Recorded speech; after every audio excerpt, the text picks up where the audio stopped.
시청자 여러분 안녕하십니까. 점심시간 종합뉴스 뉴스에일 라이브. 오늘 저희가 준비한 소식으로 힘차게 시작합니다. 이재명 민주당 대표가 험지인 PK 지역 민심 공략을 위해서 부산을 찾아 박형준 부산시장을 만났습니다. 하지만 시작부터 설전을 벌이다 20분 만에 헤어졌습니다. 이른바 부산 홀대론이 불거진 건데 민주당은 손님에 대한 예의가 아니라며 유감을 표했습니다. 윤석열 대통령 탄핵 심판의 변론은 종결됐지만 국회 측과 윤 대통령 측의 치열한 물밑 전쟁은 계속 이어지고 있습니다. 윤 대통령 측은 탄핵은 기각돼야 한다는 의견서를 제출했고 국회 측은 군 실무자 검찰 진술조서를 추가 증거로 채택해달라고 의견을 냈습니다. 곽종근 전 특전사령관이 양심 선언을 요구받았다고 지인에게 토로한 녹취가 공개되자 여당은 민주당의 회유 사실이 드러났다며 공세를 펼쳤습니다. 곽 전 사령관은 즉각 반박했고 민주당은 엉터리 의혹을 쫓아 좌충우돌하는 여당의 모습이 한심하다고 밝혔습니다. 29명의 부상자를 낸 포천 폭탄 오폭 사고는 전투기 조종사의 좌표 입력 실수 때문이라고 군 당국이 밝혔습니다. 3단계에 이르는 좌표 확인 절차가 있음에도 불구하고 조종사 1명에게 모두 맡기는 방식이 이번 민갑 폭격이라는 최악의 사고로 이어졌다는 지적입니다. 저는 잠시 후에 다시 찾아오겠습니다. 오늘 저희 뉴스에일 라이브가 준비한 첫 번째 이야기 확인해 보시죠.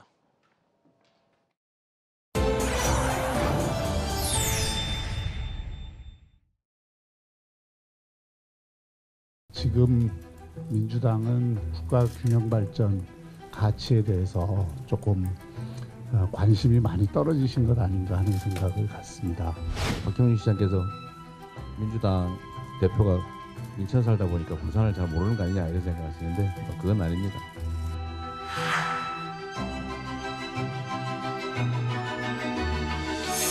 이런 당부도 없이 냉담하게 대응을 했다는 것은 저를 무시했다는 생각을 넘어서서 우리 부산 시민들을 냉대했다라는 생각을 시민을 무시하는 거라고까지 했거든요. 차량 왼쪽에 있습니다. 기대에 맞는 답변을 못 들어서 상당히 실망하셨는지 모르겠는데 그렇다고 해서 저희 당이 부산에 대한 애정이 없다거나 그렇게 표명하시는 건 조금 적절하진 않은 것 같아요.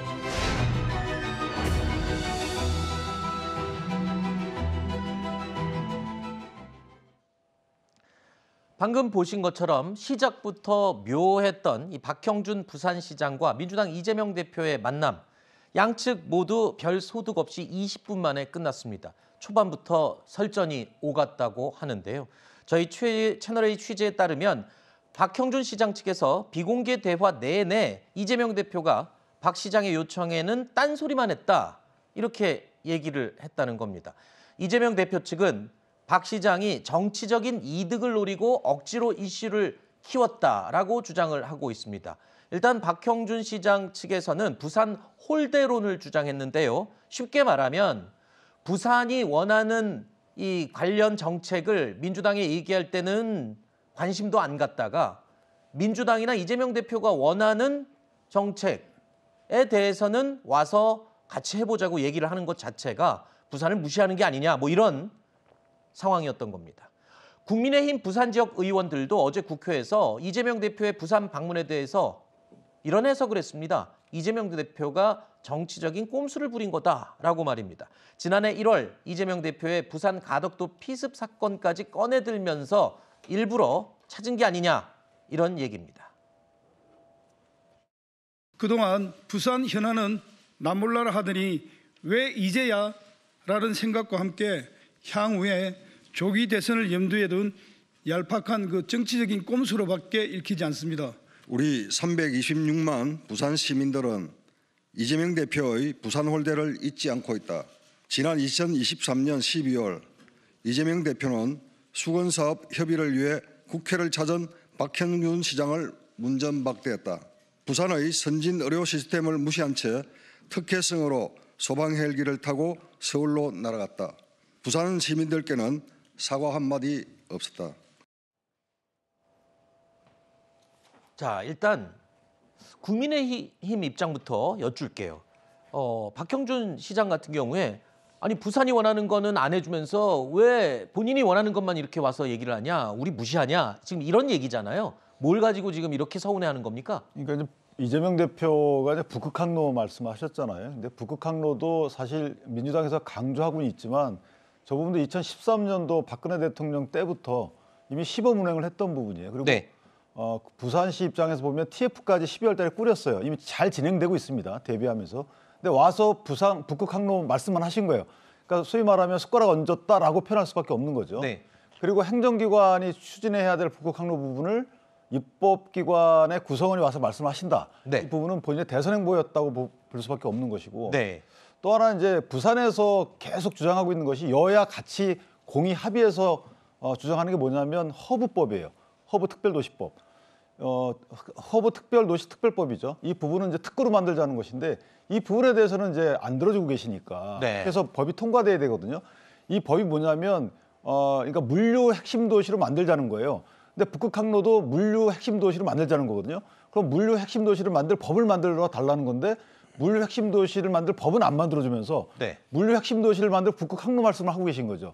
그러니까 앞뒤가 안 맞다는 주장이고 산업은행 그 이전도 마찬가지입니다. 이것도 법으로만 해결될 부분인데 이 부분도 안 들어주고 있는 거죠. 민주당이요? 그러니까 부산시 입장에서 보면 아니 현안에 대해서 할 수 있는 기관의 구성원인 이재명 대표께서는 할 수 있는 거 안 하시면서 현재 본인 소관이 아닌 할 수 없는 것을 하고자 한다 이렇게 말씀하시니까 네. 저는 이제 아쉬움이 있는 거죠. 그러면은 부산 홀대론이라고 얘기할 만도 한 것 같은데 사실 이재명 대표 입장에서는 지금 부산이 험지잖아요. 민주당 입장에서는. 네. 그런데 표면적으로는 부산 민심을 좀 달래고 얻기 위해서 간 걸로 해석이 가능한데 지금 얘기를 들어보면 오히려 민심을 더 잃고 온 게 아닌가 싶은 생각도 들고요. 의도가 뭡니까? 그 부분은 이날 다뤄졌던 의제에 대한 입장에 따라서 네. 부산 시민들이라든지 또 부산 시민만 있는 게 아니라 전국적으로 여러 시민들이 보고 판단을 할 거라고 보여지고 글쎄요, 저는 여기서 의제에 대해서 이견이 생긴 부분은 충분히 있을 수 있는 일이고 어떻게 보면 이제 이재명 대표는 중앙 정치인이고 박형준 부산시장은 특정 지역의 단체장입니다. 을에 있을 수 있는 저는 충돌이라고 보거든요. 근데 이것을 굳이 격화시켜야 될 이유가 무엇인지 알 네. 수가 없고 그리고 만약에 뭐 산업은행의 부산 이전이라든지 이런 문제에 대해서 이재명 대표가 뭐 확답을 피한다든지 이런 것이 있다면 네. 뭐 그 정도 어느 정도 또 대비를 해놓고 여러 가지 의제를 논의할 수 있도록 그렇게 준비를 했었어야 되는 게 아닌가 싶습니다. 네. 그러니까 이재명 대표가 부산에 오면서 선물 보따리가 없느냐 뭐 이렇게 생각은 할 수 있지만 그리고 그렇게 말도 할 수 있어요. 하지만 그러면은 이제 없으면 없는 대로 또 요구할 것이 있으면 추가로 요구를 하면서 어쨌든 대담 자체는 좀 무난하게 끝낼 수도 있는 거 아니었나 싶은데 네. 그걸 굳이 좀 확대해서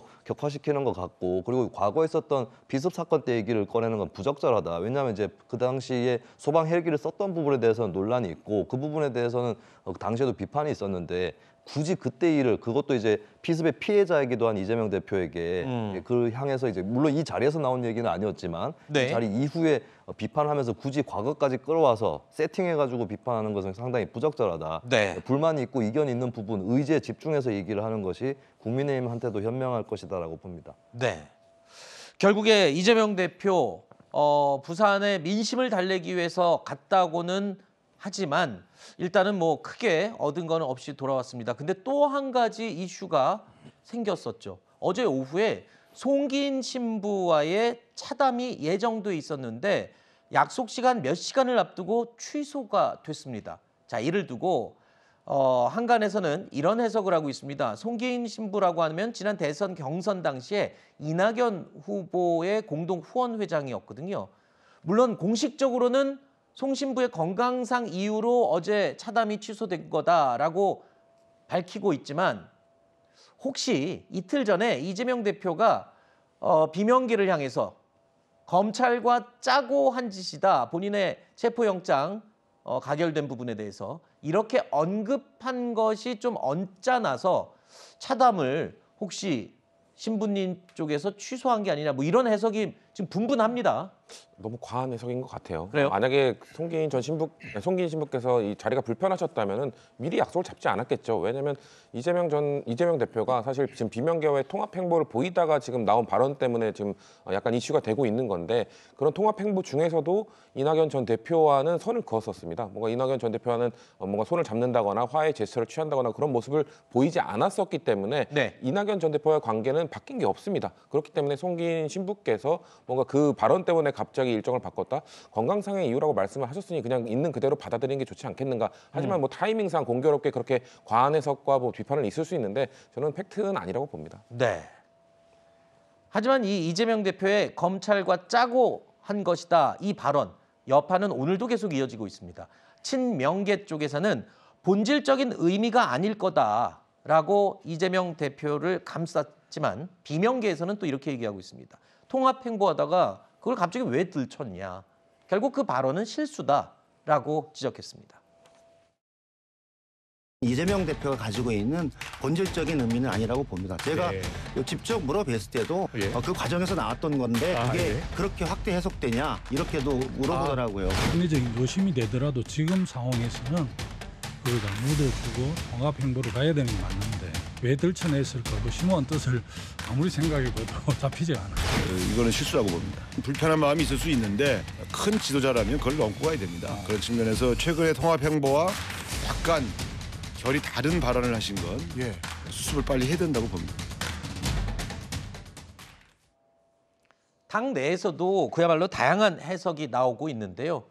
윤 대표님, 사실 정치인의 행보, 일정 그리고 짧은 말 한마디는 그냥 허투루 지나서는 안 된다라고 이야기들을 합니다. 왜냐하면 뭔가 정치적 의도와 해석이 분명히 담겨 있기 때문일 텐데요.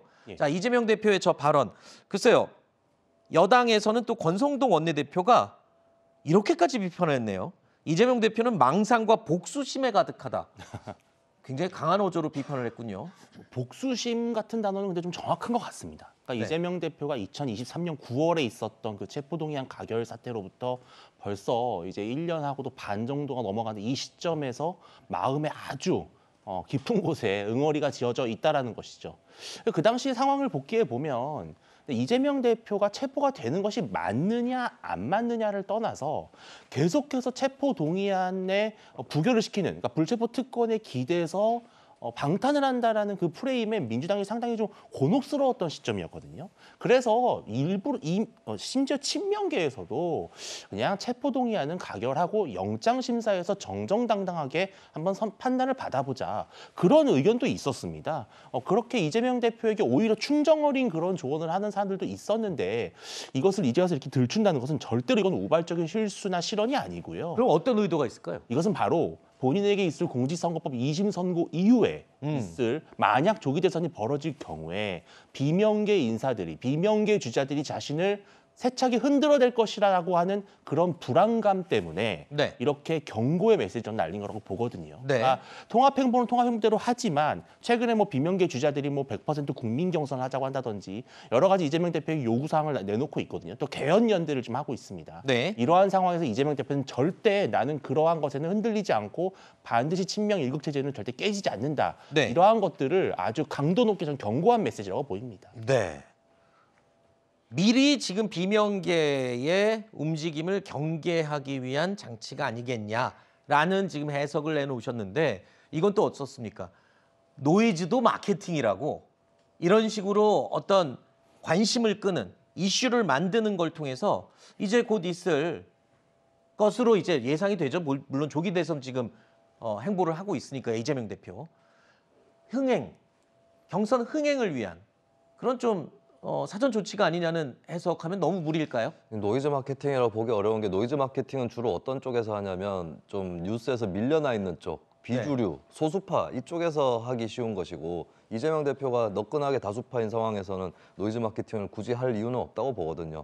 그렇다면 이게 뭐 어떤 특정한 경선에서의 노림수 이런 것을 겨냥했다기보다는 본인이 생각하는 이제 이후의 민주당 질서를 미리 예고를 어느 정도 한 것이 아닌가 싶어요. 이재명 대표가 이제 대선 가도에 있어서는 쪼들려가지고 이런 주장을 한 것이 아니라 오히려 그 반대로 최근에 이제 뭐 여론조사 결과에서도 약간 호전이 있다든지 이런 평가도 있기 때문에 그리고 최근에 또 한경협, 정경련 후신을 만난다거나 이런 행보들을 봤을 때 본인이 이제 대선에서는 지장이 없다고 판단을 하는 것 같고 그럼 대선 이후에 이제 당 질서를 어떻게 가져가느냐 이 문제에서 좀 철저하게 이제 당의 주도권을 잡고 가겠다. 네. 그리고 용서할 수 없는 사람들이 있다고 얘기를 해버린 셈이기 때문에 좀 이제 다 껴안고 가는 그런 행보는 하지 않겠다는 그런 선언이라고 봐야 될 것 같습니다. 네.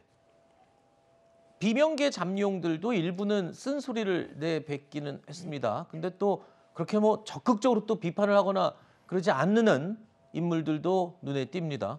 뭐 어떤 입장을 취해야 될까요? 비명계 잠룡들 입장에서는. 저는 적극적으로 더 목소리를 내주시는 게 필요하다고 생각합니다. 오히려? 왜냐하면은 사실 지금 체포동의안과 관련된 지금 문제 제기를 한 거잖아요. 근데 지금 김부겸 전 총리나 김경수 전 지사나 뭐 임종성 실장이나 이런 분들은 그 당시에 국회의원도 아니었어요. 그렇기 때문에 그 책임에서 되게 자유로운 분들이기 때문에 오히려 이 통합행보를 가다가 왜 굳이 통합행보를 해치는 발언을 하느냐라는 지적 충분히 할 수 있다고 보기 때문에 그런 분들이 목소리를 내주는 게 아까 앵커께서 말씀하신 노이즈 마케팅, 경선 흥행 오히려 이런 분들이 목소리를 내줘야 경선이 흥행이 되는 것이거든요. 오히려 원사이드하게 흐르는 것보다 비명계 좀 군소주자일지라도 이런 분들이 적극적으로 목소리 내고 다른 목소리 내주는 것이 민주당 만약에 조기 대선이 이루어졌을 때 민주당 경선에 도움이 된다고 보기 때문에 이런 분들이 주저하지 말고 그냥 의견을 내줘도 된다. 왜냐하면 책임에서 자유로운 분들이 많기 때문입니다.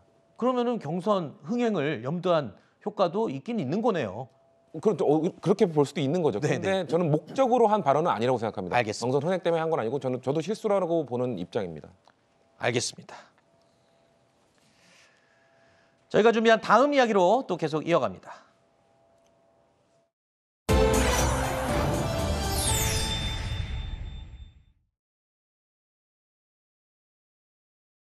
무력으로 국민을 억압하는 계엄이 아니라 계엄의 형식을 빌린 대국민 호소입니다. 대통령이 국회를 장악하고 내란을 일으키려 했다는 주장은 어떻게든 대통령을 끌어내리기 위한 선동 공작입니다. 본론 절차가 원만히 종결되도록 협력해 주신 청구인 소추위원과 피청구인 본인께 감사드립니다. 선고기일은 재판부 평의를 거쳐 추후 고지해 드리겠습니다. 윤석열 대통령의 탄핵 심판 변론이 종결돼서 이제 선고만을 남겨두고 있습니다. 물밑에서는 그럼에도 불구하고 양측이 치열한 증거 제출 싸움이 이어지고 있습니다.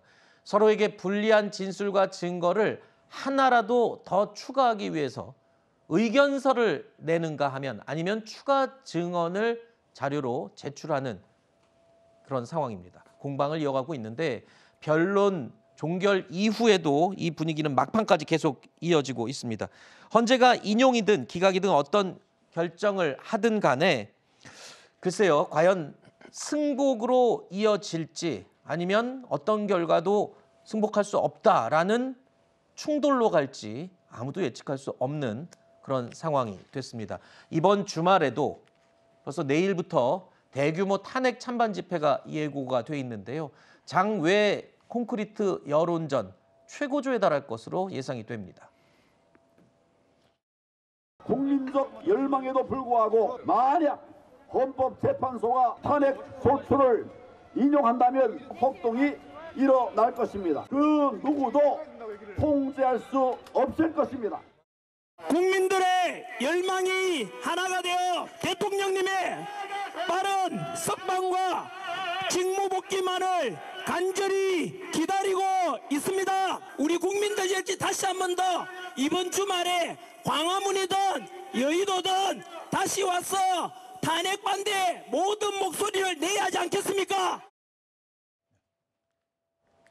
먼저 윤 대통령 측에서 제출한 의견서에 대해서 여쭙겠습니다. 그러니까 결론은 그겁니다. 탄핵 기각해야 한다라는 의견을 담은 의견서예요. 근데 헌법학자들의 의견을 취합해서 추가로 지금 헌재에 제출했다는데 이게 뭐 영향을 줄 수 있는 건가요? 뭐 제 생각에는 이제 저게 언론에 나왔던 부분이에요. 그걸 네. 아마 취합해가지고 대리인들이 낸 것 같은데 이제 허영 그 헌법학의 태도시죠. 이분이 얘기하시는 것이 처음에 이제 헌법 소추 의결서가 접수된 뒤부터 길 잡는 것부터 네. 첫 길을 그냥 패싱한 것까지 그다음에 검찰 수사 기록을 증거로 채택한 것까지 이런 그 10가지 정도를 이건 좀 위헌적이고 위법적이다라는 것을 말씀하신 것이 있거든요. 그걸 아마 정리해서 올린 것 같고 다만 이제 그 대리인단 측에서 저렇게 하는 것은 제가 볼 때는 일상적이에요. 네. 의견서, 그러니까 변론 종결 이후에 의견서 내는 부분은. 근데 아마 국회 소추대리인단이 진술조서를 첨부해서 냈는지 아니면 증거 채택을 첨부하지 않고 요청한 건지 모르겠는데 네. 만약에 첨부해서 냈다 그러면 그건 사실 반칙입니다. 왜냐하면 변론이 다 끝났기 때문에. 끝났는데 사실 증거에 준하는 서면을 참고 자료로 냈다 그러면 그건 문제가 있는 거고요. 아하. 증거 조사를 거치지 않고 재판관에게 현출된다는 것 자체가 원래는 있어서는 안 될 부분입니다. 네. 제가 정확히 파악 못 하고 있는 것이 그 의견서에 해당 진술 조서를 첨부해가지고 이거 증거로 채택해 주십시오라고 낸 것인지 네. 아니면 이런 진술 조서가 있는데 이거를 별도의 증거 조사합시다라고 요청한 것인지를 모르겠지만 만약에 전자라 그러면 문제가 있어요. 네. 왜냐하면 지금 위헌 위법에 대해서는 사실 헌재 재판관들이 본인들이 판단할 부분이지만 네. 이게 중대한 위헌 위법이냐 중대성과 관련돼서는 만약에 증거 조사를 거치지 않은 저런 의견서가 현출되게 되면 재판관들에게 상당한 영향을 끼치거든요.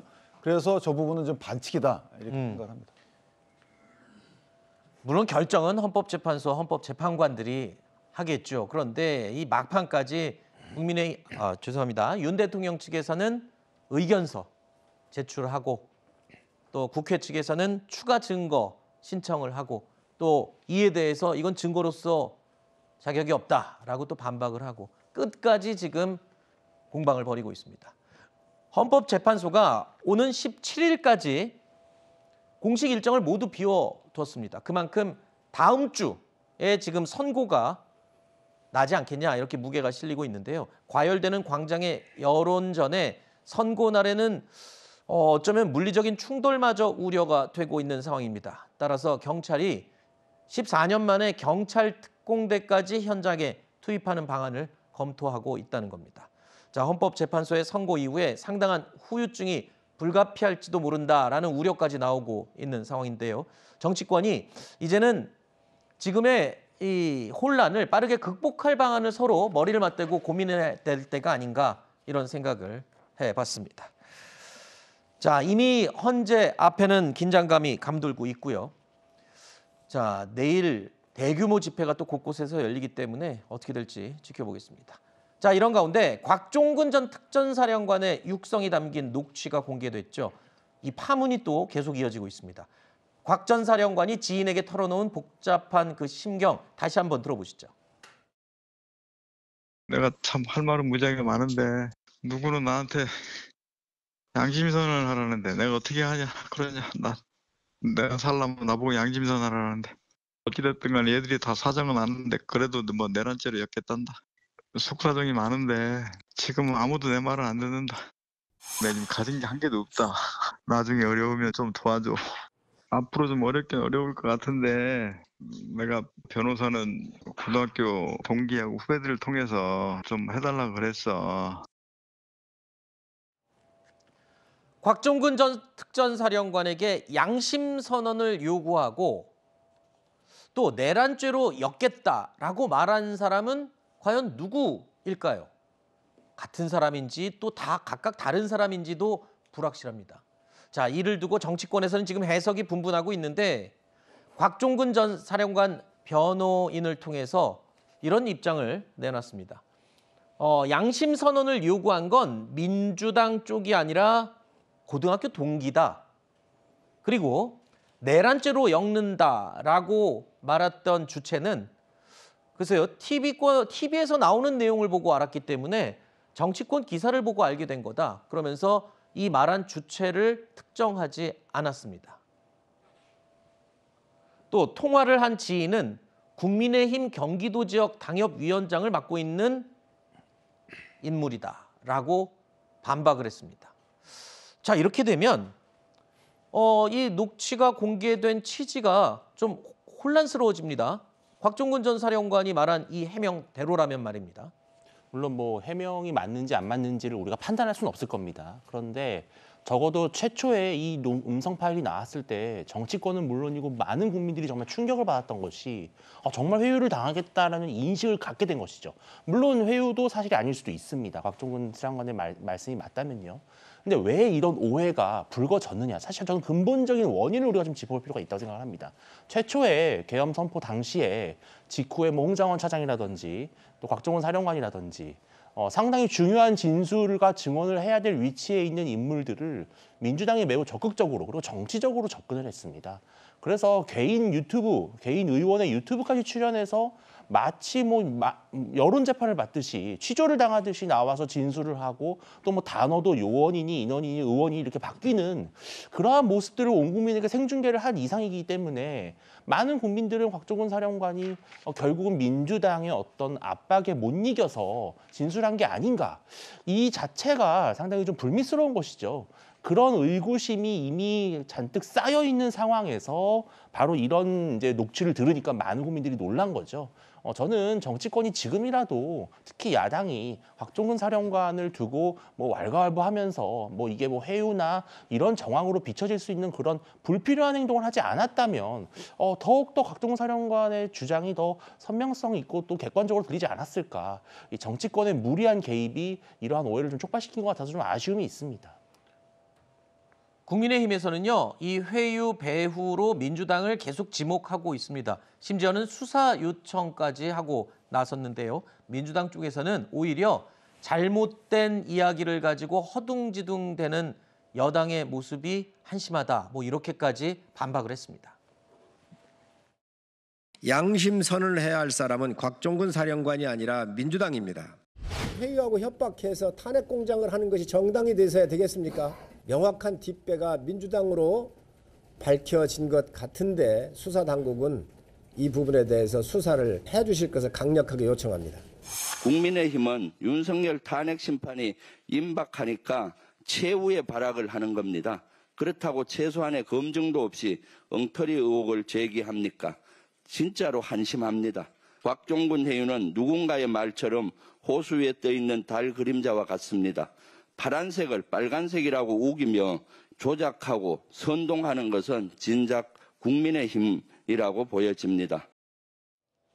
지금 여야의 입장을 들어보면 곽종근 전 사령관 회유 의혹은 결국 고소고발전으로 확대될 가능성이 매우 높습니다.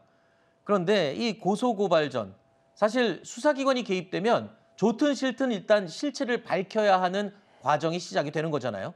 근데 실체를 밝힐 게 있나요? 지금 자꾸 곽종근 사령관의 저는 이 통화 내역도 별로 놀랄 게 없다. 왜냐면은 곽종근 사령관님 누구는 나한테 뭐 거짓말을 하라고 하는데라고 말한 게 아니잖아요. 양심 선언을 하라고 하는데 지금 자꾸 국민의힘은 민주당이 압박을 해서 거짓말을 하라고 회유한 것처럼 주장을 하시는데 곽종근 전 사령관이 자신이 알고 있는 사실들을 공개적으로 이야기할까 말까 한 거를 이야기하도록 어떻게 보면은 권유한 겁니다. 그러니까 이거를 마치 거짓말을 유도한 것처럼 자꾸 몰아가는 이 행태가 과연 적절한가? 이미 곽종근 전 사령관이 몇 번이나 밝혔듯이 내가 어떻게 거짓말을 하느냐? 내 부하들이 다 들었는데 그리고 부하들도 증언을 다 했습니다. 곽종근 전 사령관의 내용들, 증언들은 내용이 바뀐 게 하나도 없어요. 거짓말을 한 것도 하나도 없습니다. 근데 이 통화 내용을 갖고 자꾸 뭔가 이것 봐라 뭔가 민주당이 뒤에서 압박을 했다라고 얘기하는데 지금 곽종근 사령관 그 통화 내용 보면은 애들이 다 사정은 아는데 그래도 뭐 내란죄로 엮겠단다. 애들이라고 하잖아요. 얘들. 그러니까 동기들이란 게 명확하게 통화에 드러난 거예요. 근데 이거를 마치 민주당이 압박을 하는데 다 사정을 아는데 이런 식으로 몰아가는 통화. 그러니까 이 국민의힘 지인이라고 한 당협위원장 이분은 그 정말 곽종근 전 사령관 통화 내용 보면 본인의 막 그 개인 사정까지 다 털어놓는 정말 진솔된 통화를 하고 있는데 이거를 정치적 목적으로 정쟁의 목적으로 삼기 위해서 이렇게 통화를 공개하는 게 괜찮은 일입니까? 지인과 정말 가까운 사이의 통화를 이렇게 공개하면서 정치적 이슈로 이 곽종근 전 사령관의 개인 사정까지 국민들이 다 알게 하는 게 이게 가당키나 한 일입니까? 이거를 갖고 억지로 더 키워가는 국민의힘도 저는 자중해야 된다고 말씀드리고 싶습니다. 네, 이 녹취가 처음 공개됐을 때 어제 저희 뉴스에일 라이브에서도 이 부분은 분명히 했습니다. 곽종근 전 사령관의 애초에 했던 그 발언 자체를 뒤집은 게 아니다. 발언을 하도록 회유나 압박이 있다면 이게 국민의힘 쪽에서는 오염된 증언이다. 즉 증거로서의 효력이 없다. 이 부분에 지금 방점을 찍고 있는 거잖아요, 여당은. 그렇죠. 예전에 그 물론 주체가 다르지만 주체가 누군지 확인이 안 되지만 대장동 사건 이화영 전 부지사 수사팀에 대해서 회유 협박이 있었다고 해서 탄핵까지 간 거잖아요, 검사. 자, 그 연장선상에서 보면 곽종근 전 사령관에 대해서 이 통화 때문에 저런 그 여러 가지 추측이 나오는 게 아니죠. 저분이 보여준 김병주 의원과 그 박선원 의원을 같이 했던 유튜브를 보시면 사실 거기에 고스란히 나와요. 처음에 곽 전 사령관이 그러죠. 뭐 앞에 조금 얘기하다가 장관이라고 얘기해요. 장관이 요원들을 빼내라고 했다라고 하니까 박선원 의원이 옆에 있다가 국회의원들을 끄집어내라 이렇게 얘기를 해요. 그러니까 그걸 받아가지고 김병주 의원이 국회의원들을 이렇게 대붙죠. 그러니까 그때 비로소 국회의원들, 그러니까 뭐냐면 저 장면만 보면 원래 모범답안은 국회의원들을 끄집어내라라 했는데 곽 전 사령관이 그걸 잘 못하니까 옆에서 바로 잡아주는 듯한 이런 모습이 나오기 때문에 그걸 보고 저희가 주장을 하는 거고, 또 하나는 자 그때 장관이 그 당시엔 장관만 나왔습니다. 마치 명령이 있었다고 쳐도 그게 장관이었어요. 명령의 주체가. 근데 언제부턴가 명령의 주체가 대통령이 됩니다. 그것이 12월 10일 날 처음에 대통령과 통화했던 사실 하나 얘기한 이후에 두 번째 통화를 얘기하니까 그 얘기 안 하다가 박범계 의원을 만나고 와서 대통령이 전화해서 그런 얘기 했다고 하잖아요. 네. 자, 그런 걸로 볼 때 저희가 뭐 어떤 내용이 있었는지에 대한 거는 모르지만 명령의 주체가 달라졌잖아요. 네. 그러면 상당한 의미 있는 진술의 번복이 나온 거예요. 그렇기 때문에 주장하는 겁니다. 저희가 준비한 다음 주제로 계속 이어가겠습니다. 만나보시죠.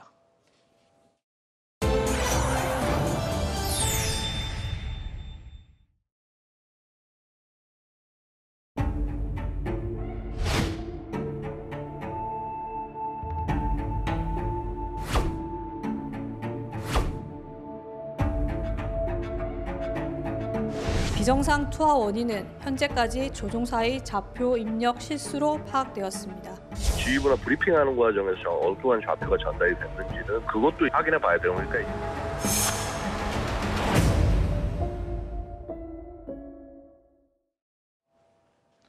말 그대로 마른 하늘의 날벼락이었습니다.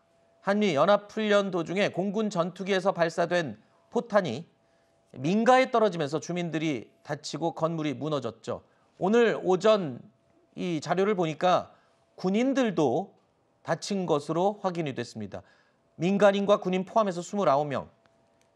그러니까 8발 가운데 잘못 떨어진 8발 가운데 5발은 민가에 떨어지고 3발은 인근 부대로 떨어졌답니다. 그래서 군인들의 부상자도 발생한 것으로 추가로 확인이 됐습니다. 자, 공군에서는 이렇게 밝혔습니다. 조종사의 실수 때문이었다라고 확인을 했습니다. 폭탄을 투하하기 전에 무려 3차례나 바로잡을 기회가 있었는데 이 3번의 기회가 모두 수포로 돌아갔다. 이게 무슨 말입니까 도대체? 네, 일단 이런 전투기가 폭탄을 투하하는 것은 전체적인 작전이야 사전에 짜여져 있는 것이고 집단적인 행위인 거죠. 근데 결국에 개별 전투기가 폭탄을 투하를 하는 것이기 때문에 일단 체크 자체는 좀 개별적 책임이 강하다고 볼 수 있겠습니다. 근데 문제는 3차례에 걸쳐서 교정할 수 있는 기회가 있었는데 다 놓쳤다라고 하는 부분이고, 처음에 이제 잘못 입력, 타이핑을 잘못해가지고 처음에 이제 좌표에 관련된 실수가 나왔고, 근데 그럼에도 사실 그 다음에 두 번째로 좌표하고 임무 계획서 이거를 대조해가지고 차이가 있으면은 교정을 할 수 있는 기회가 또 있는 거거든요. 근데 거기서도 이걸 바로잡을 기회를 놓쳤고, 그리고 투하 직전에도 육안으로 그 표적을 또 확인을 할 수가 있는 겁니다. 그것까지도 안 됐다라고 하는 부분, 이 부분에서 이제 굉장히 좀 치명적인 개별적인 그 잘못이라고 할지라도 치명적인 부분이 나왔고, 이런 것들이 왜 매뉴얼이 제대로 작동되지 않았는가, 이거는 이제 집단적으로 책임을 져야 될 부분이겠죠. 그리고 또 많은 사람들이 어처구니 없어 하는 것은 이제 1번기가 오폭을 했는데 2번기가 덩달아서 같이 오폭을 했다는 점. 이것이 이제 물론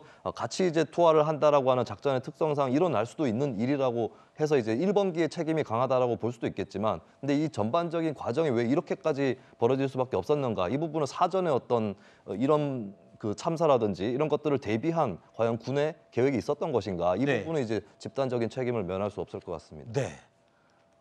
총체적으로 어이가 없는 상황들이 모두 지금 차례로 확인이 되고 있는 겁니다. 3차례에 걸친 확인 기회가 있었음에도 불구하고 그대로 넘어갔고, 심지어 1번 전투기가 오폭을 하는데 2번 전투기는 1번 전투기가 쏘니까 아무런 체크 없이 그냥 똑같은 장소에 또 폭탄을 떨어뜨리고, 이러다 보니까 일각에서는요, 전투기는 최첨단인데 이를 운영하는 프로세스는 너무 허술하게 구멍이 나 있다.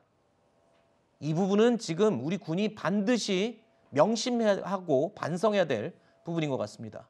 어제 이 사고를 두고 군의 대응 초동 대응도 지금 도마 위에 올랐습니다. 먼저 사고 현장을 방문한 김선호 국방부 장관 직무대행의 모습 보시죠.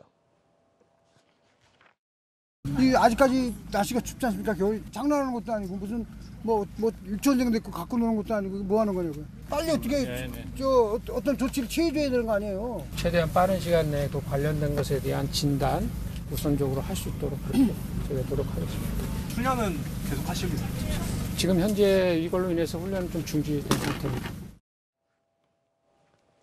자, 민가에 폭탄을 떨어뜨린 초유의 사고인데 군 수뇌부는 이 사실을 인지하기까지 시간이 꽤나 걸렸어요. 이 신속함을 필수로 해야 하는 군의 정보 라인이 이것 또한 좀 비난을 받을 대상입니다. 저도 오폭 사고만큼이나 이것도 더 충격적이었는데, 그러니까 10시 4분에 사고가 발생한 이후에 훈련 종료되고 이 김명수 합참의장과 연합사령관이 이 훈련 후 일정까지 소화할 때까지도 보고가 안 됐다는 거예요. 그러니까 최소한 30분 이상의 보고 공백이 있었다는 것이거든요. 이것이 과연 군 기강의 문제일지 아니면 시스템의 문제일지 저는 이렇게 보고가 늦어진 것. 왜냐하면 빨리 보고가 돼야 빨리 공지를 하고 대응을 할 수 있는 것 아닙니까? 심지어 공지는 100분이나 지난 이후에 공지가 됐습니다. 그렇기 때문에 이런 시스템상의 문제, 기강의 문제 다 복합적으로 저는 보고 만약에 이런 사고 다시는 발생하면 안 되겠지만 발생했을 때는 신속하게 대응할 수 있는 그런 시스템을 갖추는 게 군의 신뢰를 높이는, 지금 실추된 신뢰를 빨리 회복하기 위해서 이런 것들을 명명백백히 국민들에게 좀 알려줘야 된다고 생각합니다.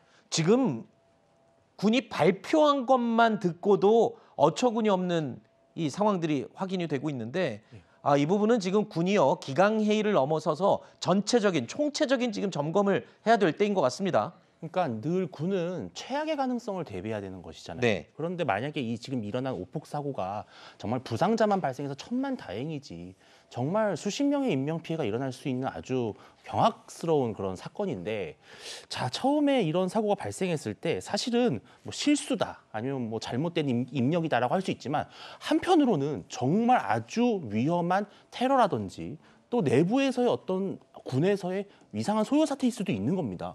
그런 것까지 고려한다면 사실은 바로 보고를 해서 즉각 훈련을 중단하고 모든 것을 다 멈춰야 되는데, 이런 식으로 그냥 어디서 일어난 사건 정도로 치부했다라는 것은 군이 최악의 가능성을 대비하지 않고 좀 안일했다. 이런 부분은 이 지역 주민들이 얼마나 앞으로 불안감에 떨면서 훈련을 바라볼지가 좀 걱정이 됩니다. 네. 아무리 비싼 전투기, 무기 사용하면 뭐합니까? 그걸 운영하는 사람이 정신이 딴 데가 있으면 이 국민들은 도대체 누굴 믿으란 소리입니까? 저희가 정한 다음 이야기로 이어가겠습니다.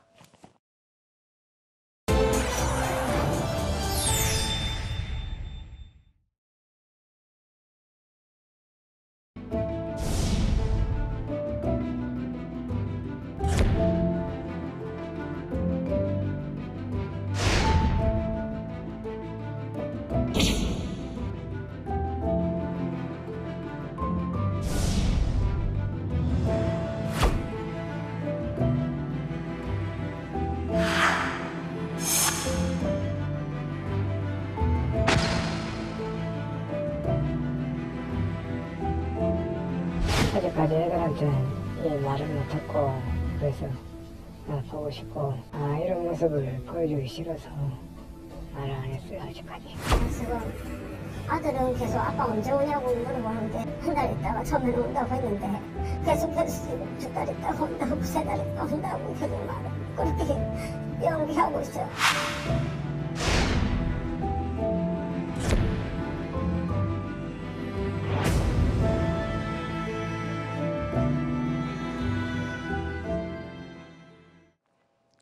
영상으로 보셨듯이 회식을 마치고 집으로 돌아가던 남성이 앞으로 갑자기 꼬꾸라져 넘어졌습니다.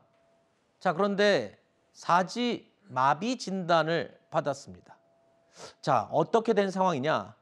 바로 병원으로 간 게 아니었다는 겁니다. 출동한 소방구급대의 응급 조치를 받았는데 그 이후에 집으로 갔다가 다시 증세가 심해지면서 119를 불러서 병원으로 갔다는 겁니다. 자, 이 남성의 가족들은 이렇게 주장하고 있습니다. 구급대의 대응 잘못으로 이송이 늦어지면서 사지가 마비가 된 거다. 이렇게 주장을 하면서 책임을 구급대에게 돌리고 있습니다. 하지만 또 구급대의 입장은 달랐습니다. 무슨 소리냐? 보호자 측에서 병원 이송을 원하지 않았다. 그래서 우리가 이송을 못한 거다라고 첨예하게 양측의 의견이 갈리고 있습니다. 손상이 있으면 적어도 병원 이송을 권유하긴 하거든요. 3차례 이상 권유를 했는데 안 가시겠다고 이 길에 종합 치료하겠다고 해가지고. 제가 상식적으로 그걸 거절할 이유가 없잖아요. 그건 진짜 말이 안 된다고 생각해요. 원망이 너무 커요. 119가 처음에 주동 대치 조치만 잘해줬었어도 그냥 병원에 바로 데려다 줬었어도 이렇게까지 안심하지 않았을까. 수치한 사람 취급하면서 진짜 그렇게 마비된 줄도 모르고 사람을 질질 끌다시피 해서 집으로 옮겼는데. 자, 하나의 상황을 두고 양측이 아주 첨예하게 입장이 다릅니다. 이걸 뭐 어떻게 밝힐 수 있는 건지 변호사님. 이게 상황에 좀 문제가 있어 보입니다. 그러니까 소방 관계자는 어쨌든 머리 부상을 입은 상황이었기 때문에 3차례 정도 병원에 가자고 권유했지만 보호자가 그걸 원하지 않는 상황에서 구급대원들이 강제할 수는 사실 없거든요. 그랬다라는 것이고 가족의 입장에서는 상식적으로 이렇게 다친 상황이라면 우리가 거절할 이유가 없고 당시의 초동 대응 그러니까 병원에만 바로 이송이 됐어도 이렇게 사지마비가 되지는 않았을 것이다라고 해서 의견이 엇갈리고 있는 그런 상황입니다.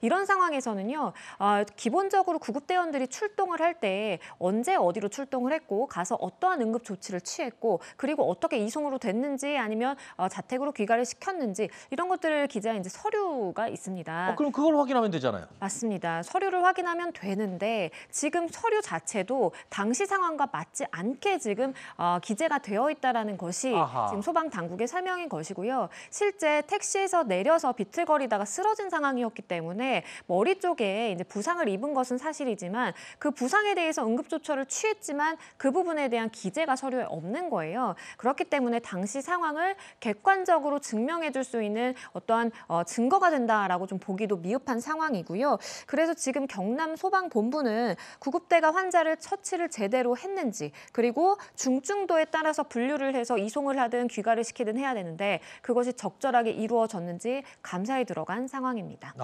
그럼 감사 결과 나오면 지켜봐야 되겠군요. 알겠습니다. 다음 소식 이어가겠습니다. 장제원 전 국민의힘 의원이 전 비서 성폭력 혐의로 피소가 됐죠. 이런 가운데 해당 사건에 대해서 경찰이 본격적인 수사에 나섰습니다. 자, 그런데 고소인 A씨가요, 최근에 경찰 조사를 받았습니다. 추가로 어떤 내용이 나온 겁니까? 당시에 이제 장제원 전 의원으로부터 성폭력을 당했고 이것이 10년 전의 일이다라는 정도만 알려졌었는데요. 지금 경찰이 수사를 한 결과 이 사건이 발생했던 2015년 당시에 여성이 사건 발생 당일 다음 날에 해바라기 센터를 방문을 했고 지인과 함께 가서 내가 성폭력을 당했다라면서 상담을 받았다라는 것입니다. 그리고 그 당시에도 실제 경찰로 신고까지 했지만 적절한 조치를 취하지는 못했다라는 것이 지금 알려진 상황이고요. 만약에 이렇게 된다면 장제원 전 의원 측은 굉장히 강하게 이제 의혹을 부인하고 있는 상황이거든요. 네. 아예 그러한 일이 없었다. 그러니까 호텔로 가지도 않았다라고 주장을 하고 있는 그런 상황이기 때문에 네. 만약에 이 여성이 당시 해바라기 센터를 방문했던 방문 일지라든지 아니면 112에 신고를 했던 어떠한 신고 자료라든지 이런 것들이 확보된다면 이번 사건에서 객관적인 물증으로 기능을 하게 될 가능성이 굉장히 높아 보입니다. 네. 일단 고소인이 주장하는 성폭력이 벌어졌던 그 다음 날 장제원 의원의 문자 내용이다라면서 JTBC가 보도를 하기도 했습니다. 경찰은 해당 문자 메시지를 캡처한 이미지 형태로 이 자료를 확보했다라고 지금 알려지고 있고 말씀하신 대로 장제원 의원 측은 강력하게 이 해당 모든 사안들을 지금 부인하고 있는 상황인데 앞뒤가 잘린 문자 메시지는 증거로서 효력을 볼 수 없다. 뭐 이렇게 지금 주장을 하고 있어요. 변호사님이시니까 이런 유사한 성폭력 사건과 관련된 사례들을 비추어 볼 때 지금 어떻게 예상이 됩니까? 일단 10년 전에 사건이 발생했다라고 한다면 객관적인 물증 확보가 굉장히 어려운 사건들이 많습니다. 그럼에도 불구하고 만약 지금 외부로 알려지고 있는 바처럼 경찰에 실제 신고를 했다라든지 해바라기 센터에 방문을 했다라든지 사건 발생 이후에 장제원 전 의원과 실제로 이제 문자를 주고받으면서 캡처 내용이라고 하더라도 그것이 남아 있다라든지 네. 아니면 금전을 주면서 회유를 했다라고 주장을 하고 있는데 금전이 오고 간 그런 정황이 담겨 있다라든지 이런 것들이 만약에 구비가 된다라고 한다면 이것은 고소인 입장에서 굉장히 유리한 증거로 작용을 하게 될 수밖에 없는 것이고요.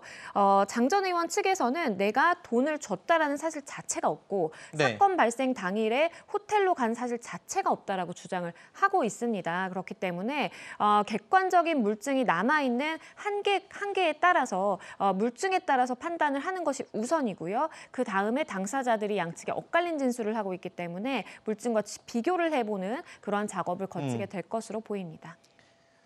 일단 경찰이 본격적인 수사에 착수를 했으니까요. 추후 자세한 내용이 나올 수 있을 것 같습니다. 자, 지난주에 전해드렸던 국회의원 아들이 화단에서 마약을 찾다가 적발된 사건. 자, 이 남성이 다름 아닌 국회의원의 국민의힘의 이철규 의원 아들이었다는 사실 후속 보도로 전해진 바가 있죠. 그런데 추가로 또 이 내용도 확인된 게 있습니다. 이때 마약을 찾으러 갔던 그 당시와 관련해서 새로운 내용들이 나온 건데 혼자가 아니었다고요? 그렇습니다. 당시에 일행이 있었습니다. 그러니까 이 의원의 아들을 제외하고 2명이 더 있었는데요. 이 2명 중에 1명은 지금 이 이모 씨, 그러니까 이 아들의 가족이다라고 지금 알려지고 있는 상황입니다. 그런데 지금 주목을 해보고 있는 점은 이것이 굉장히 계획한 일이 아니었냐라고 볼 수밖에 없는 그러한 부분이 당시 렌터카를 이용해서 이 화단까지 이동을 했다라는 거예요. 네. 경찰이 처음에는 그 화단에서 무언가를 좀 찾고 있다, 수상한 사람들이 있다라는 신고를 접하고 현장에 출동을 하게 됐는데 CCTV를 돌려보다 보니까 차량 번호가 남아 있어서 차량을 조회를 해봤고요. 이 렌터카였던 것입니다. 네. 그러다 보니까 이 의원의 아들이 사실상 이 렌터카를 빌려서 마약을 구하기 위해서 계획을 가지고 굉장히 치밀하게 준비하고 이런 것들을 한 것 아닌가라는 이야기가 나오고 있는 상황이고요. 네. 게다가 그 3명 중에 1명은 또 가족이라고 하다 보니까 그 가족이 누구인지 그리고 어떤 관계를 가지고 있는지 물론 이 3사람의 경우에는 간이 마약 시약 검사에서 모두 음성이 나오기는 했습니다. 네. 하지만 아직 정밀 검사 결과는 나온 상황이 아니기 때문에 정밀 검사 결과도 기다려보고 있는 그런 상황으로 보입니다. 네. 일단 이철규 의원의 아들과 그 당시의 현장에 마약을 찾는 현장에 함께 있었던 가족 누군지 일부 언론에서는 지금 보도가 나오고 있는데요. 알겠습니다. 저희도 명확하게 확인되는 대로 추후에 다시 보도해 드리도록 하겠습니다. 저희는 60초 후에 다시 돌아오겠습니다.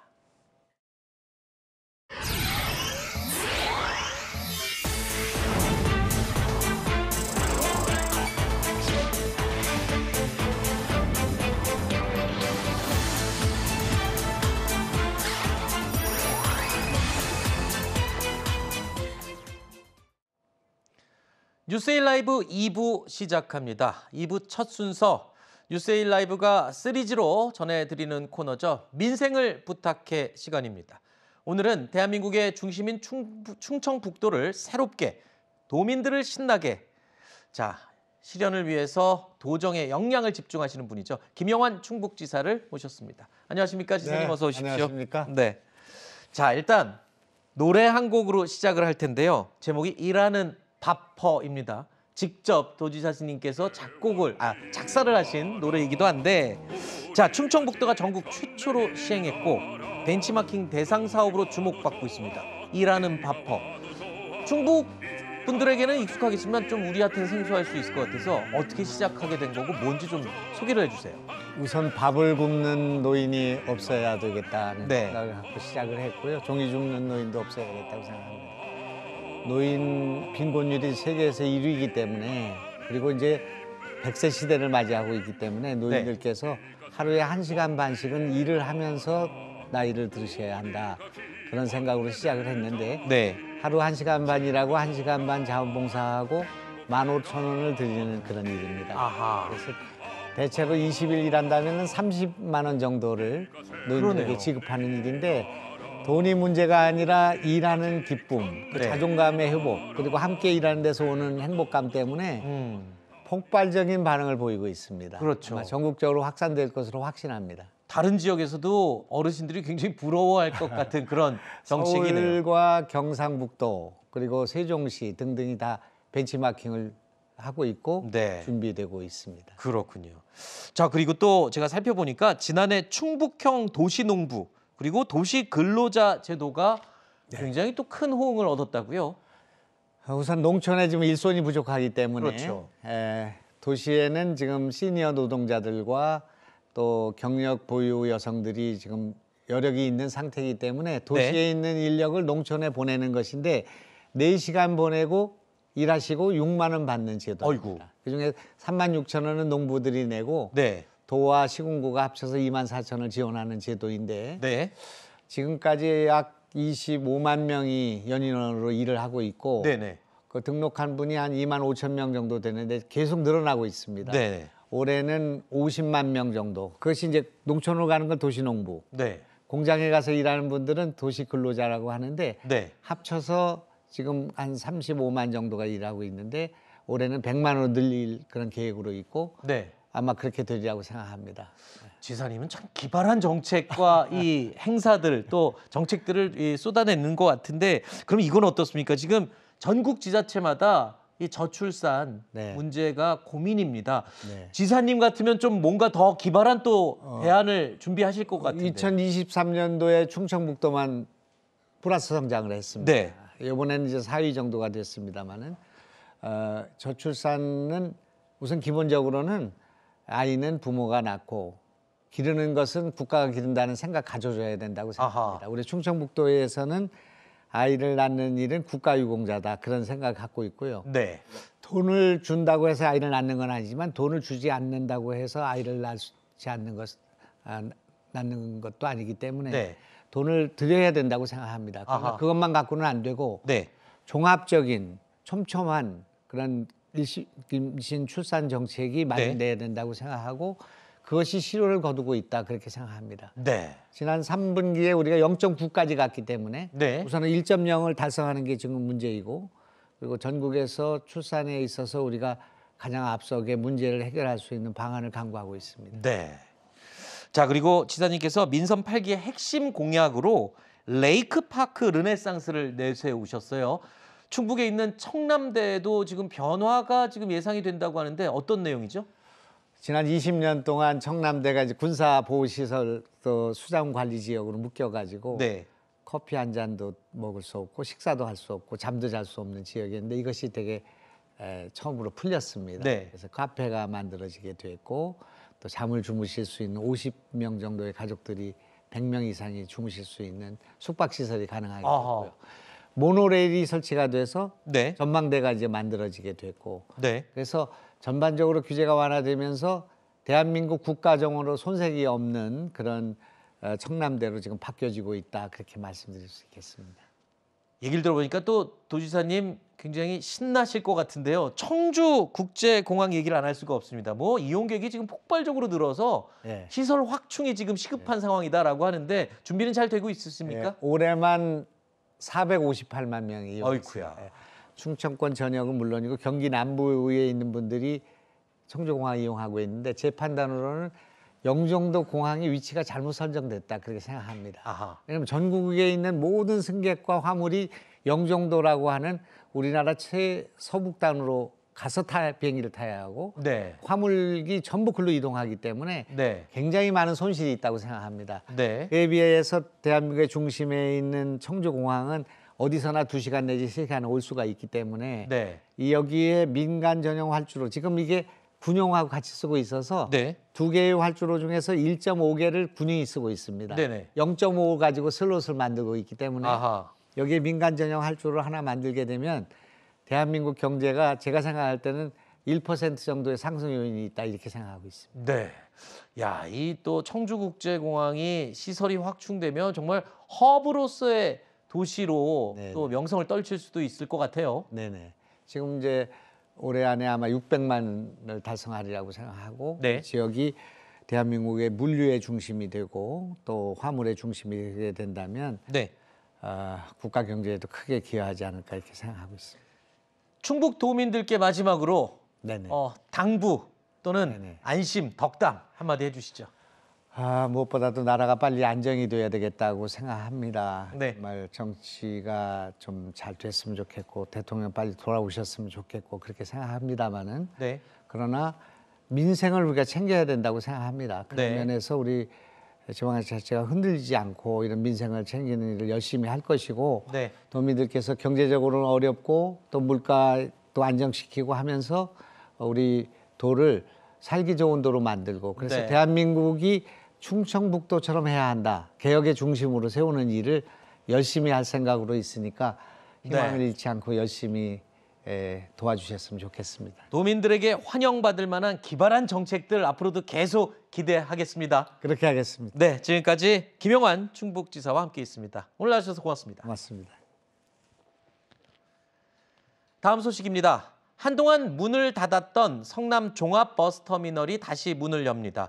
이달부터 정상 운영돼서 시민들 불편함이 크게 해소될 것이라고 합니다. 조현진 기자의 보도입니다. 경기 동남부권 최대 규모로 운영되던 성남 종합버스터미널입니다. 터미널 입구에 폐업을 알리는 현수막이 걸렸습니다. 사람들로 붐볐던 터미널 내부는 텅 비었습니다. 승객들은 도로에 임시로 설치된 정류소에서 버스를 타야 합니다. 지난 2004년 문을 연 뒤 하루 평균 6,700명이 이용했지만 코로나 사태 여파로 이용객이 반토막이 됐습니다. 성남시의 긴급재정 지원에도 끝내 적자를 극복하지 못해 2022년 말 영업을 마쳤습니다. 문을 닫았던 터미널이 다시 정상 운영의 길에 들어섰습니다. 성남시는 세 차례 면허 신청을 검토한 끝에 기존 운영사가 제출한 면허 신청을 받아들였습니다. 대신 5년 이상 영업을 의무화하고 폐업할 경우엔 성남시가 지정하는 사업자에게 무상으로 양도하는 조건도 포함됐습니다. 성남시는 터미널 폐쇄로 침체됐던 상권의 활성화도 기대하고 있습니다. 상권도 좀 살리는 방안도 마련하고 또 시민들이 그 공간을 여러 용도로 이용할 수 있도록 또 시에서도 적극 관심 갖고 또 그런 분위기 조성에 앞장서도록 하겠습니다. 터미널 정상화로 이동이 불편한 어르신과 교통약자들에게 큰 도움이 될 것으로 기대됩니다. 채널A 뉴스 조현진입니다. 딸기는 겨울을 대표하는 과일이죠. 자, 이제 여름에도 맛 좋은 딸기를 맛볼 수 있을 것 같습니다. 충남 서산에서 여름 딸기 전용 스마트팜이 세워졌는데요. 김대욱 기자가 다녀왔습니다. 넓은 논밭 한가운데 2만 제곱미터가 넘는 거대한 재배시설이 자리했습니다. 육묘장 곳곳에는 위아래 2단으로 딸기가 심어져 있습니다. 사시사철 딸기 재배가 가능한 스마트팜은 아파트식 재배로 공간 활용을 극대화한 게 특징입니다. 충남 서산에 국내 최초로 여름 딸기를 생산하는 스마트팜이 세워졌습니다. 딸기는 15도 이하에서 열매를 맺는 겨울 대표 과일입니다. 냉방 시스템 설비로 고온다습한 여름에도 딸기 생산이 가능해졌습니다. 사시사철 딸기를 수확할 수 있게 된 겁니다.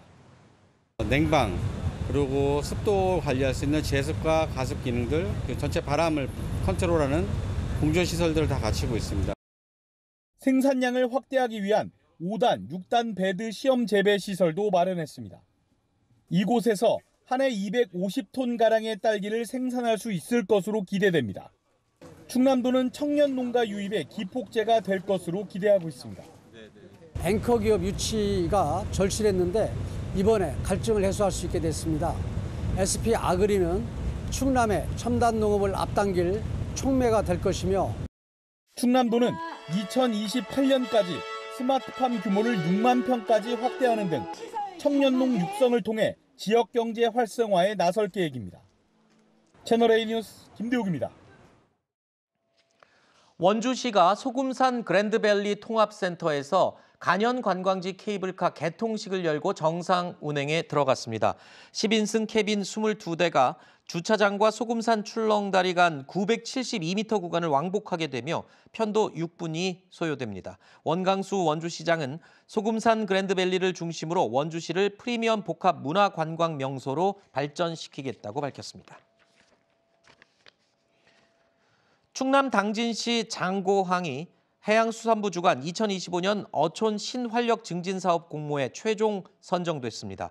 향후 5년 동안 400억 원이 투입돼 수산센터, 해양 아트 갤러리 등이 들어서게 됩니다. 당진시는 장고항을 수산 소비 거점으로 조성해 청년 인구 유입과 어촌 경제 활성화에 나서겠다고 밝혔습니다. 자, 다음 코너 민생을 부탁해 두 번째 손님 모시겠습니다. 서울 시민의 더 나은 삶을 선도하는 서울디자인재단의 차강희 대표를 스튜디오로 초대했습니다. 안녕하십니까 대표님, 어서 오십시오. 안녕하십니까, 반갑습니다. 네, 자 일단 서울디자인재단 어떤 곳인지 소개를 좀 부탁드리겠습니다. 네, 서울디자인재단은 2009년도에 그 서울시에서 디자인 진흥과 디자인 문화 확산을 위해서 다양한 사업을 펼치는데 이 부분을 성공적으로 수행하기 위해서 만들어진 서울시 출연 기업이 되겠습니다. 네. 자 일단 대표님 같은 경우에는 또 디자인 전문가로 제가 알고 있습니다. 네. 자 그렇기 때문에 앞으로 활동에 거는 기대가 굉장히 큰데 앞으로 디자인 전문가로서 이 디자인 재단 어떤 식으로 운영해 나갈 계획이십니까? 네. 아마 많은 분들이 디자인하면 이제 형태를 다루거나 아름다움을 연출하는 것으로 이해를 하시겠습니다. 네, 저도 그런데요. 네. 그렇지만은 디자인은 문제를 해결하는 창의적인 솔루션이라는 관점에서 저희가 하고 있는 디자인 사업들을 새롭게 다시 구축하고 펼쳐나갈 생각으로 있습니다. 이를 통해서 많은 변화를 좀 만들려고 하는데요. 일단 DDP 내부적으로는 현재 전시가 대부분을 차지하고 있습니다. 앞으로는 교육과 전시, 또 아카이빙, 또 네트워크 등이 종합적으로 이루어지는 그런 종합 디자인 플랫폼, 그래서 락키붐이라는 말을 씁니다. 이런 것을 좀 변화를 시키려고 하고요. 또 외부적으로는 그 DDP 뒤쪽에 역사 문화 공원이 있습니다. 이 부분을 조금 더 활성화시켜서 디자인 파크로 확대 운영하려고 하고 있습니다. 또 DDP가 위치한 곳이 동대문 상권이 있는 곳입니다. 그렇죠. 네, 그래서 이 동대문 상권과 상생하기 위한 다양한 사업을 좀 펼쳐볼 생각으로 있습니다. 뭐 DDP 같은 경우는 외국인 관광객들이 서울에 올 경우에 반드시 가야 되는 명소 가운데 한 군데니까요. 물론 이 재단에서는 가장 궁극적으로 지금 디자이너 육성 산업에 굉장히 공을 들이고 있다고 얘기를 들었는데 일단 디자이너들, 세계적인 디자이너들을 좀 양산하기 위해서 어떤 지원들을 하고 있습니까? 그래서 참 그 디자이너를 키우기 위해서 고민을 많이 하고 있는데요. 단순히 창작 지원만은 가지고는 안 되겠다라는 생각입니다. 그래서 젊은 디자이너들이 아이디어를 가지고 또 그것을 사업화하고 창업하고 또 그런 것을 나중에 판매를 활성화하는 부분까지 종합적인 그 디자인 생태계를 구축을 해서 체계적으로 좀 지원을 해야 되겠다 이런 생각을 가지고 있고요. 그래서 영 디자이너를 교육시키기 위한 다양한 프로그램을 운영을 하고 있습니다. 또 젊은 디자이너들과 또 제품력은 있지만 디자인 역량이 떨어지는 그런 기업들과 연결을 시켜서 그 제품의 가치를 높이는 작업들도 하고 있고요. 또 국내뿐만 아니라 해외로도 판로를 넓히기 위해서 뭐 세계적인 어떤 매종 오브제라든가 이태리의 그 밀란 페어라든가 이런 부분의 해외 전시를 통해서 해외에서도 사업이 활성화될 수 있는 그런 기반들을 마련해주고 있습니다. 사실 세계적으로 지금 K컬처, 뭐 음악, 영화, 드라마, 음식까지 굉장히 명성을 떨치고 있는데 과연 우리나라의 디자인 수준은 세계적으로 어느 정도 궤도에 올라 있다고 보십니까? 네, 조금 아쉬운 부분은 있습니다. 아, 그래요? 네네. 2010년도에 저희 서울이 세계 디자인 수도로 선정된 바 있습니다. 이를 통해서 서울이라는 도시가 디자인을 가지고 조금 더 활성화하고 멋진 도시로 성장하는 그런 부분이 있었습니다. 또 저희가 산업 성장하는 시대에 산업 디자인을 통해서 제품력을 높이고 네. 좀 더 많은 사람들에게 사랑받게 하는 그런 역할을 했습니다만 네. 그래서 전체적인 수준은 높아졌다 이렇게 생각을 합니다. 네. 그렇지만 말씀 주신 것처럼 K-팝이나 K-푸드나 이렇게 지금 세계적인 어떤 문화를 선도하고 있는 입장에서 보면 네. 디자인은 그런 측면에서는 조금 좀 아쉽다. 아하. 그래서 디자인도 세계적으로 좀 유니크하게 드러날 수 있는 우리만의 디자이너들을 키우고 또 세계에서 통할 수 있는 그런 많은 역량이 있는 부분들로 제품을 좀 구성을 해야 되겠다 이런 생각을 갖고 있고요. 네. 궁극적으로는 우리 피겨스케이트에 김연아가 있고 네. 또 축구에 박지성이 있듯이 네. 지금은 저 손흥민입니다만 네. 디자이너들도 세계적인 스타들을 좀 많이 키워내야 되겠다. 네. 그래서 디자이너 육성에 좀 역점을 많이 둘 생각입니다. 그렇군요. 네. 자, 그리고 제 주변의 지인들 가운데서도 패션이나 디자인을 조금 안다 하시는 분들은 네. 꼭 가는 행사가 있습니다. 서울 디자인 위크인데 굉장히 다양한 행사들이 열리는 걸로 제가 알고 있거든요. 올해는 또 어떤 행사들이 열릴 건지 또 예전과는 뭐가 달라지는지 좀 소개 좀 해주시죠. 네네. 작년에 저희가 DDP 10주년을 맞았습니다. 네. 그래서 그 디자인 2024라고 하는 큰 행사를 했는데요. 네. 올해부터는 디자인 위크라는 타이틀로 일원화해서 네. 행사를 해 나갈 생각입니다. 그리고 그동안에 저희가 다양한 어떤 제품들 통해 가지고 한국의 네. 디자인의 어떤 역량을 보여줬습니다만 이런 부분들을 조금 더 산업이라는 관점에서 들여다보고 네. 단순히 전시로 끝나는 것이 아니라 이런 것들이 실제 판매 활성화 또 마케팅에 도움이 되는 그런 전시로 좀 바꿔갈 생각으로 있습니다. 네. 자, 그리고 제가 알아보니까 네네. DDP 뒤쪽에 네네. 분수도 볼 수 있고 뭐 이런 수공원을 조성한다고 하는데 그럴 만한 공간이 있을까요? 뭐 어떤 효과를 지금 노리고 준비하고 계시는 겁니까? 없는 공간도 찾아내는 게 그 창의적인 발상입니다. 그게 또 디자인의 핵심이죠. 네, 그렇습니다. 제가 작년 10월 달에 부임을 했습니다. 네. 그래서 뉴 퍼스펙티브라고 하는 새로운 관점으로 우리 디자인 사업을 들여다보자 이렇게 고민을 했고 그래서 DDP에는 네. 지금 이제 그 알루미늄과 콘크리트로 사실 큰 건물이 지어져 있습니다만 네. 뒤쪽에 후면에 이제 그 공원이 조성은 돼 있습니다. 그렇지만 수공간을 넣음으로 해서 조금 더 시민들이 와서 즐기고 또 힐링할 수 있는 그런 공간을 만들고자 하고 또 아마 앞으로 지켜보시면 MZ들의 데이트 명소가 되지 않을까 그런 생각을 가지고 있습니다. 안 그래도 명소인데 네. 또 더 명소가 될 것 같습니다. 네, 네, 해보도록 하겠습니다. 네, 노력하겠습니다. 네, 지금까지 차강희 서울 디자인 재단 대표님과 함께했습니다. 오늘 나와주셔서 고맙습니다. 네, 감사합니다.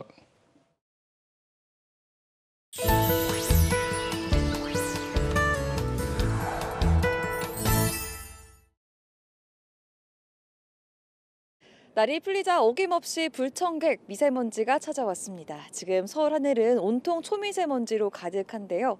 남산에서 훤히 보이던 서울 도심도 회색빛 장막에 갇혔습니다. 국외 미세먼지가 날아들어 오늘 수도권과 충남, 전북, 광주의 초미세먼지 농도 나쁨 단계가 유지되겠습니다. 이 지역의 공기질은 내일 낮에야 회복될 전망입니다. 오늘도 일교차가 큽니다. 한낮에 서울은 10도, 대전과 광주 12도, 부산 11도까지 오르며 아침보다 10도 높아지겠습니다. 전국 하늘에 차츰 구름 많아지겠고 주말인 내일은 충청 이남 지역에 1에서 5mm의 비가 조금 내리겠습니다. 이번 주말에도 오늘만큼 일교차 크겠습니다. 지금까지 서울 남산에서 내시였습니다. 뉴스에일 라이브 2부까지 모두 마칩니다. 시청해주신 여러분 고맙습니다.